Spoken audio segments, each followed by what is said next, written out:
kembali pada mata pelajaran sejarah wajib kelas 11 ya. Jadi jumpa lagi sama Bapak.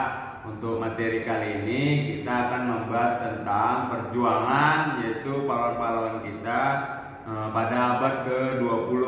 Jadi jika minggu lalu itu pola perjuangannya antar daerah-daerah, kalau sekarang di abad ke-20 di mana udah mulai masuknya berbagai macam paham ataupun teknologi, membuat perjuangan kita menjadi berbeda, yaitu ruang lingkupnya menjadi lebih nasional atau tidak terpisah-pisah seperti sebelum abad ke-20 yang bersifat kedaerahan.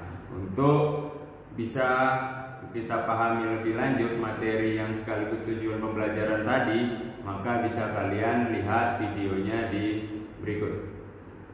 Pergerakan Nasional Indonesia. Ciri-ciri perlawanan awal abad ke-20. Yang pertama, perlawanan dipimpin oleh golongan terpelajar, tidak lagi didominasi oleh kaum ulama atau tokoh bangsawan. Kedua, perlawanan sudah bersifat nasional, tidak lagi kedaerahan. Setiap daerah melakukan koordinasi dengan daerah lainnya. Ketiga, perlawanan dilakukan melalui organisasi dan diplomasi, tidak lagi mengutamakan perjuangan fisik atau bersenjata. Keempat, perlawanan tidak bergantung pada seorang pemimpin.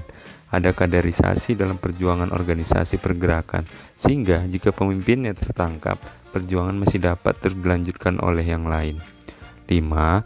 Perlawanan sebagai bentuk perjuangan sudah memiliki tujuan yang jelas, yakni mewujudkan Indonesia yang merdeka. Faktor-faktor pendorong munculnya pergerakan nasional Indonesia dibagi dua. Yang pertama, faktor internal, yaitu pelaksanaan politik etis telah mendorong lahirnya golongan terpelajar yang merupakan pelopor pergerakan nasional Indonesia. Hal ini karena salah satu program Trias van den Venter yang dilaksanakan dalam politik etis adalah edukasi. Meskipun tidak semua golongan masyarakat mendapat kesempatan sekolah hingga ke jenjang tertinggi, program edukasi telah memberi kemampuan Indonesia itu membaca, menulis, dan berhitung. Dengan kemampuan itu, mereka banyak membaca, saling bertukar pikiran, bahkan muncul keinginan melanjutkan pendidikan yang mendorong munculnya kesadaran nasional dalam diri bangsa Indonesia.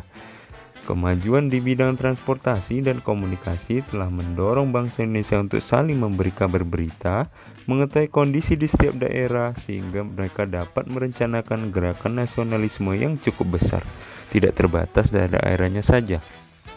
Perasaan senasib sependeritaan sebagai bangsa yang dijajah. Lewat kemajuan teknologi transportasi dan komunikasi, bangsa Indonesia di berbagai daerah menyadari penderitaan mereka tidak hanya dialami oleh orang-orang di daerahnya saja, tetapi juga oleh rakyat di daerah lain. Hal ini memunculkan perasaan senasib sependeritaan yang mendorong bangsa Indonesia untuk bergerak bersama menentang penjajahan. Kenangan kejayaan masa lalu bangsa Indonesia. Pada masa kerajaan Hindu-Buddha, bangsa Indonesia pernah berjaya menguasai wilayah sedemikian luasnya, bahkan hingga ke wilayah Asia lainnya.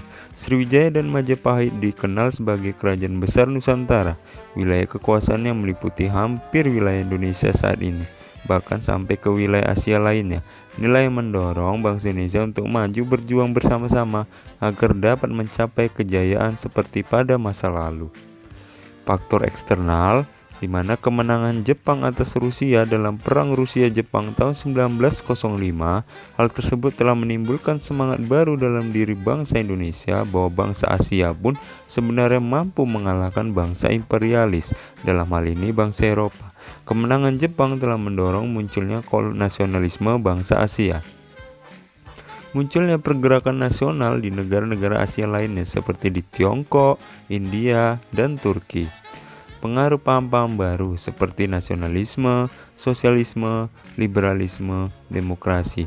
Paham-paham tersebut telah menyadarkan bahwa bangsa Indonesia juga memiliki hak untuk membebaskan diri dari belenggu penjajahan. Ya, itu tadi adalah video kita mengenai perjuangan nasional atau pergerakan nasional pada abad ke-20. Jadi adapun ciri-ciri yang membedakan seperti yang di awal tadi Bapak ceritakan, bahwa di abad ke-20 ini perjuangan para tokoh-tokoh pahlawan kita itu lebih bersatu atau nasional. Jadi ada yang dari Yong Ambon, Yong Batak, Yong Java itu bersatu karena untuk kemerdekaan Indonesia, tidak bersifat atau tidak mementingkan kepentingan daerah sendiri-sendiri lagi. Terus yang kedua, dari munculnya pengetahuan dan teknologi sehingga penyebaran informasi menjadi lebih cepat.